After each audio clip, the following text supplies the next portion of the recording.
करके सब के सब भीष्म पितामह को देखने गए। युद्ध भूमि में पिछले 18 दिनों से सरसैया पर पड़े भीष्म पितामह अपने मृत्यु की प्रतीक्षा कर रहे हैं। उसी समय सारे पांडव उपस्थित। दृष्ट्वा निपतितं भूमौ दिवश्च्युतमिवावरम्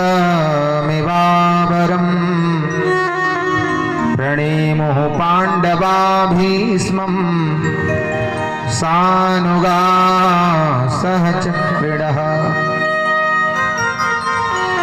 समस्त पांडवों ने जाकर के भीष्म पितामह को प्रणाम किया और उसके बाद सबसे अंतिम में भगवान गोविंद जैसे ही भीष्म पितामह के सामने आए, जो भीष्म पितामह शांत अवस्था में पड़े थे, वो अचानक ही भगवान को देख करके उनकी आंखों के कोरों से अश्रुधारा निकल पड़ी और उनका मन बिल्कुल विचलित और व्याकुल हो गया। आहा, मेरे प्रभु आ गए। भीष्म पितामह बोल पड़े, आहा प्रभु आप आ गए, हमें आपकी ही प्रतीक्षा थी।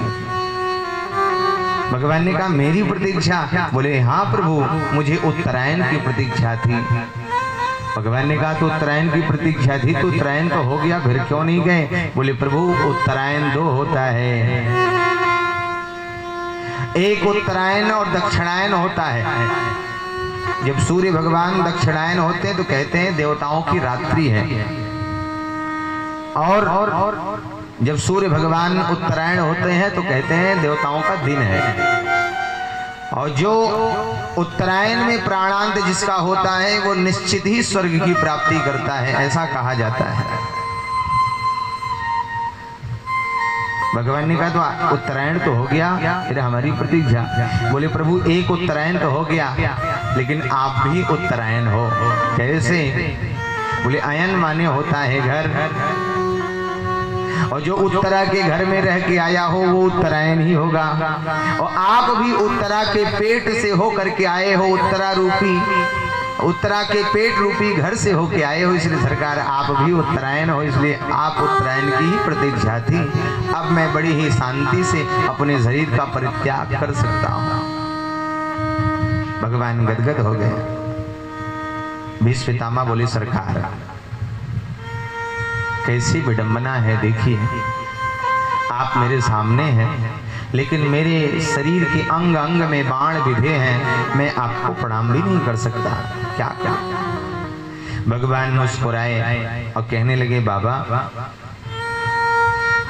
महाराज युधिष्ठिर को तनिक संशय हो गया है और हम चाहते हैं कि आप इन्हें उपदेश करें।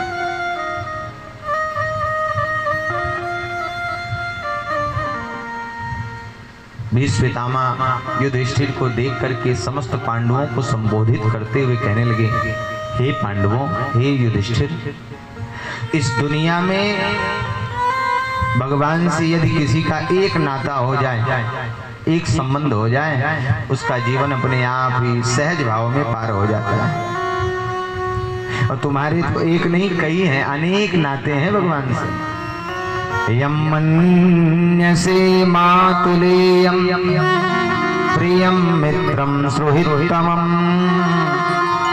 अकरो सचिवं दोतं सौहार्दार्थ सारथि। हे युधिष्ठिर, जिन्हें तुम अपना मामा का बेटा मानते हो, जिन्हें अपना प्रिय मित्र मानते हो अर्जुन, जिन्हें अपना सुहृद मानते हो, स्नेही मानते हो, जिन्हें तुमने सचिव माने मंत्री बनाया, दूत बनाया, शांति दूत बना के भेजा, हे अर्जुन, जिनसे तुमने अपना रथ चलवा करके अपना सारथी बनाया, और जिनकी बहन से विवाह करके तुमने उन्हें साला भी बना लिया, सुभद्रा से अर्जुन का विवाह। एक नहीं कई अनेक रिश्ते हैं तुम्हारे, जिनको तुमने केवल अनेक रिश्तेदार माना, अनेक रिश्तों में माना, संबंधों में माना, वे केवल तुम्हारे संबंधी नहीं बल्कि जगत के कारण हैं, जगत पिता हैं, परमेश्वर हैं, इनकी ही इच्छा से सब कुछ होता है इस संसार में। अर्जुन, हे युधिष्ठिर, तुम्हें लगता है कि केवल अर्जुन के बाणों ने मेरी छाती को भेद दिया है? अर्जुन के बाणों में ये सामर्थ्य नहीं था कि वो